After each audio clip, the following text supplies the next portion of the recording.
Thank you for joining me as we continue exploring the next chapter in the book titled Within You is the Power by Henry Thomas Hamblin. I am Daisy, your hostess, and I'm going to give a little recap of chapter 2, some of my own perspectives. It appeared that in this chapter, the author wanted to explore what is the object of life. And he kind of went through the whole chapter just trying to bring it down to the basic. Of course, in my opinion, we all have kind of a different idea of what is the purpose of life or what is the object of life. As I've become older and wiser, it really is coming down to just the basic cultivating the soul and becoming richer in the basic virtues. But that's just me. So one of the things that Hamblin suggested is that the object is to obtain wisdom that is obtained through experience. And he also went on to state that the promises of God are not made to those who fail in life's battle, but to those who overcome. So I wanted to take a little pause here because I don't know what your beliefs are. And that, while as important it is, I believe that the quest and the desire to explore, to listen, to contemplate, what are the different ideas, and then bring that back home to your soul and find out what resonates, because the truth is inside of us. And as we have the audacity and the fearlessness to listen and explore, the truth reveals itself in a much clearer way. And that is my object here, is to bring things to our community here to allow us to explore these different viewpoints and in the end to put it through our own filter and come up with something that allows us to have a greater experience, to dig deeper to the truth that has always been inside of us. But anyway, so what I did was I did a little research on what are these promises? Are the promises that were made in the Bible still true today? And that's a very, in my opinion, relevant question as it pertains to this chapter. So in the book of the Philippians, chapter 4, verse 19, there's a quote there that said, "And this same God who takes care of me will supply all your needs from his glorious riches, which has been given to us in Christ Jesus." I thought that was thought-provoking. I said, okay, that's good. I'm going to hold on to that one. And in Matthew chapter 7, verse 7, "Ask, and it will be given to you. Seek, and you will find. Knock, and it will be opened to you." So this is another promise that I hold dear to my heart. As I've mentioned, and you're probably figuring it out, I do believe in God. And I've had many experiences that have set that as a truth for me. And I've had near-death experiences where I have interacted with this divine energy. So for me, it's very real. So I'd like to share some of these things. And this particular one from the book of Matthew is one where God is, his promise is there. At the same time, we need to be very action-oriented in the words that are shared in that particular phrase. Ask is an action word. Seek is an action word. Knock is an action word. And each one of those, the result was a very positive return. It will be given, you will find, and it will be opened. And lastly, another one that I found was from the book of Joshua, chapter 1, verse 5. I will not fail you or abandon you. This is my command. Be strong and courageous. Do not be afraid or discouraged, for the Lord your God is with you wherever you go. So that one is pretty strong. There is a call to action, and there is also a promise in that God there says, I will not fail you or abandon you. At the same time, he's commanding us to be strong and to be courageous. And I love where it also mentions not to be afraid and not to be discouraged, as those are opposing energies. In the world of duality, it's which one are we going to choose? But the peace comes where he finally says, the Lord your God is with you wherever you go. So we're never alone. Then just one more thing that I'd like to share from that chapter is, first he was mentioning that there are people that are trying to pursue happiness, but in that pursuit, it felt like there's this frustration that it's elusive. So when you let go, it just seems to be magically there. And maybe you have had that experience, that when you stop struggling, when you stop fighting and you surrender, there's almost like this release, and it's almost like, I am here.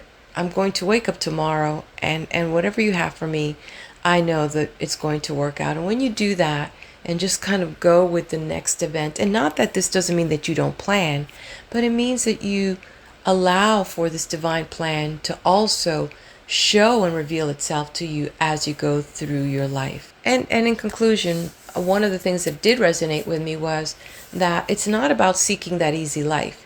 Because if life does look easy, of course, for someone looking at your life from the outside, and they're like, oh man, this girl or this guy, they've got it made. But they haven't seen your daily struggles. They haven't seen your pain. They haven't seen your anger. They haven't seen you cry. All they see is that you show up strong every day.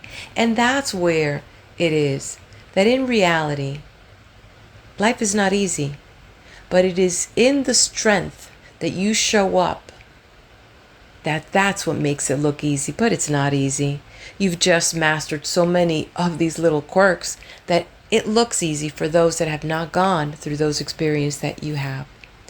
Okay, well, enough of that, and let's go ahead and jump into chapter 3. I know that you've been waiting for that. Let's do this. Fate or free will?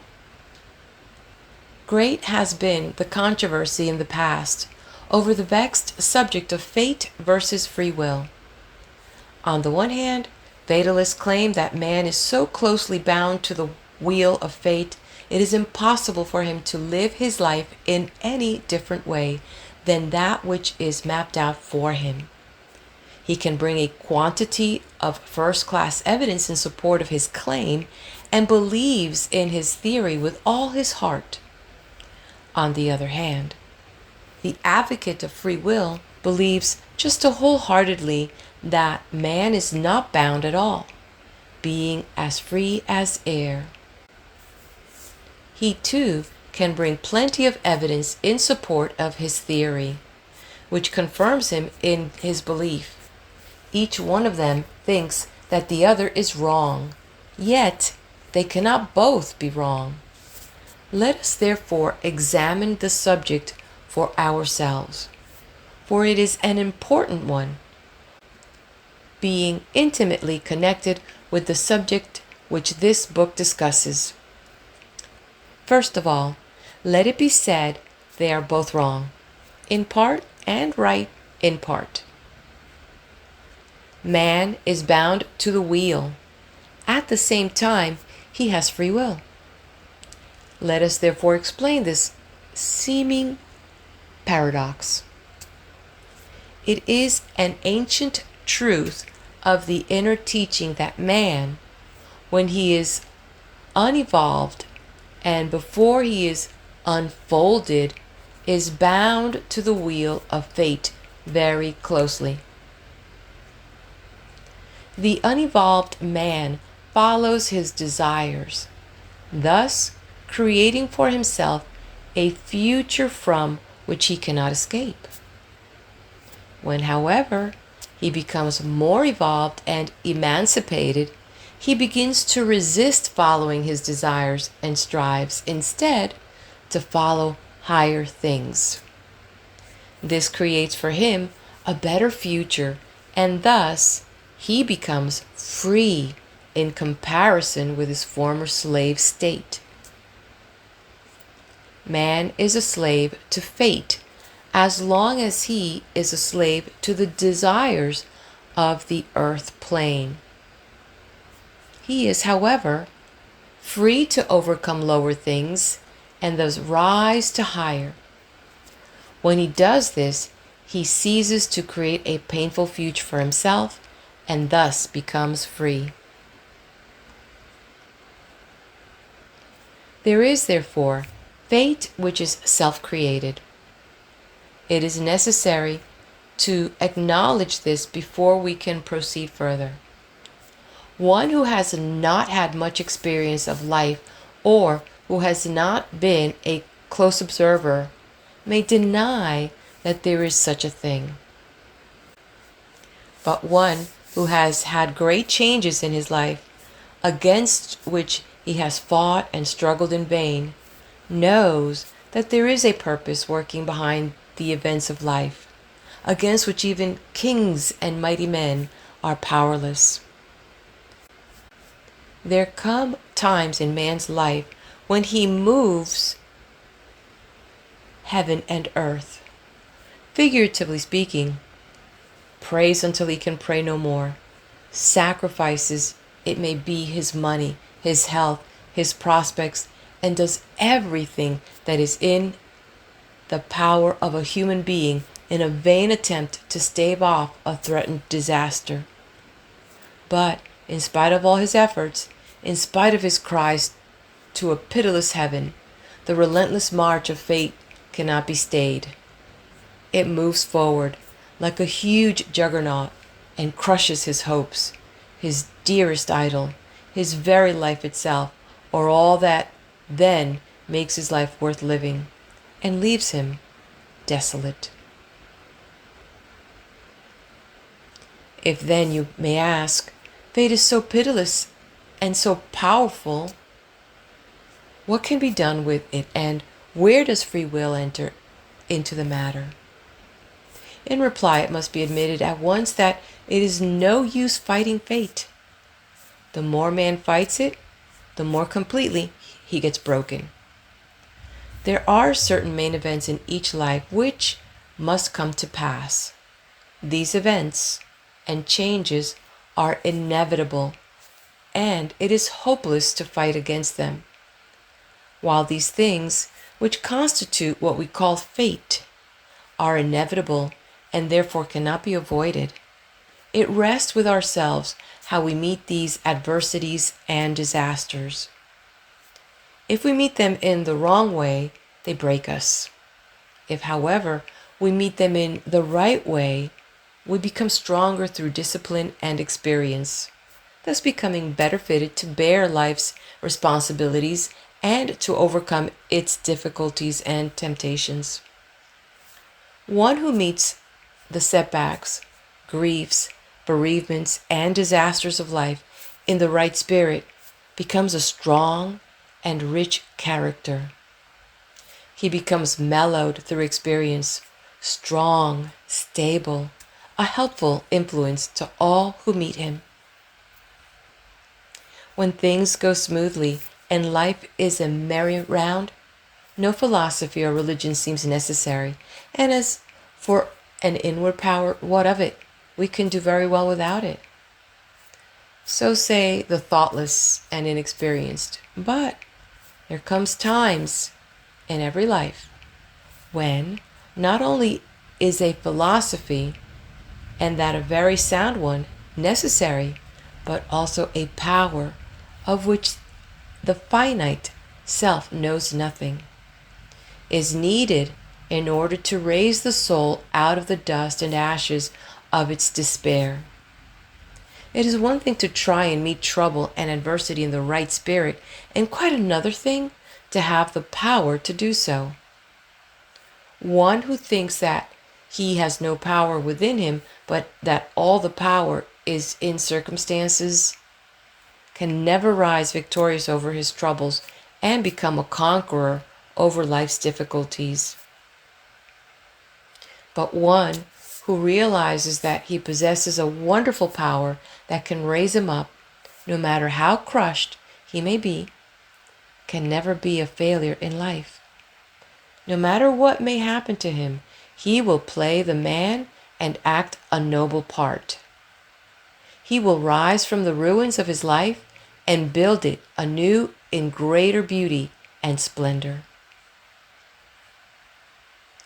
At this stage, it is necessary to point out that there is a difference between big fate and the circumstances of life.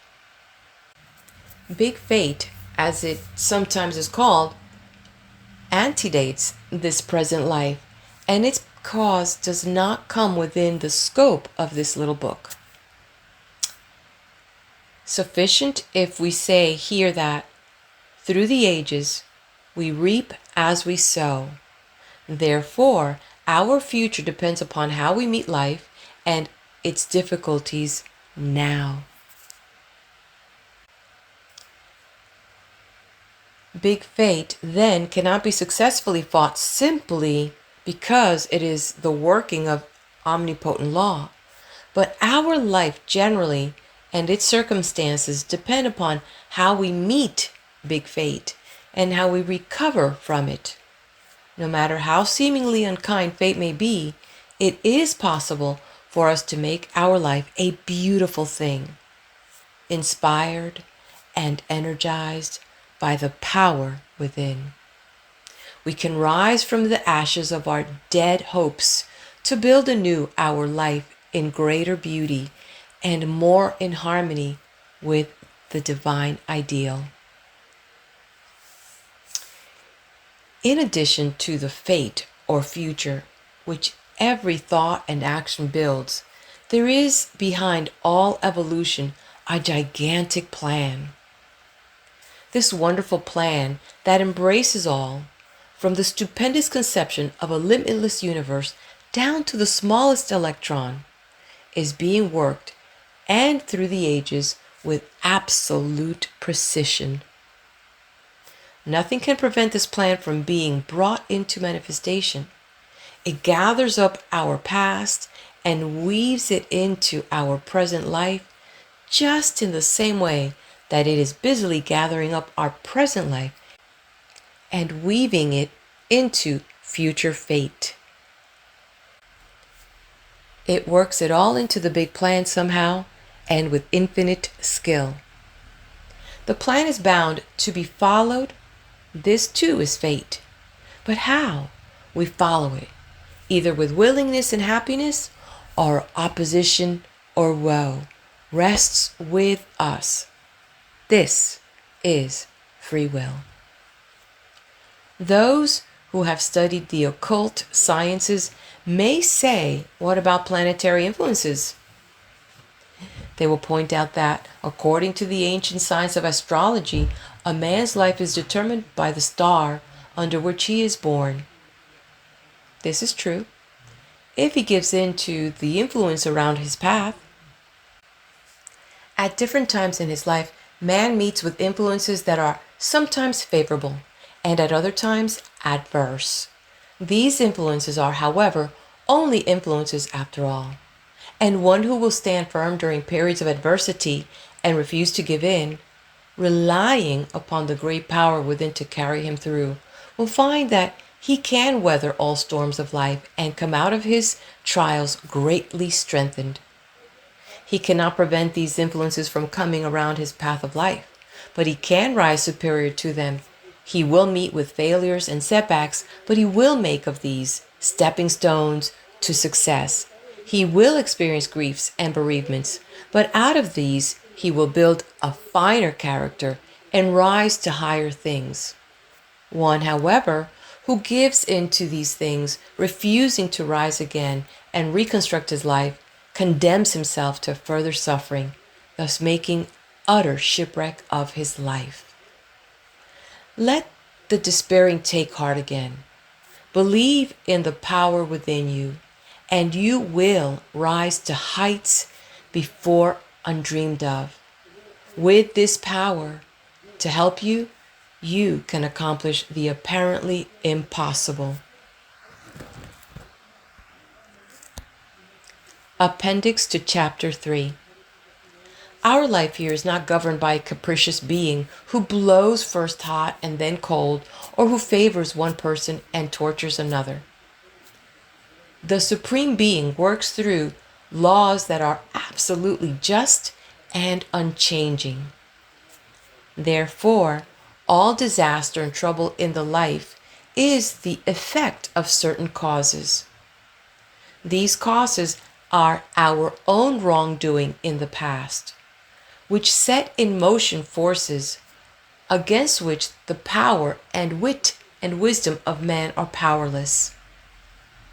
However, because the fundamental law of the universe is love, it follows that the working of the law of cause and effect is not vindictive.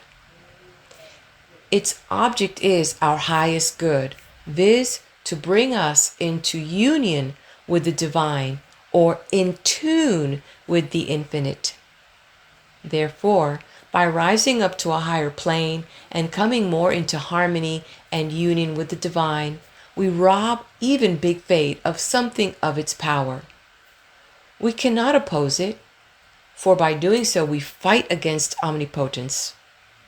But we can forestall it by doing willingly and of our own accord that very thing which experience comes to teach us.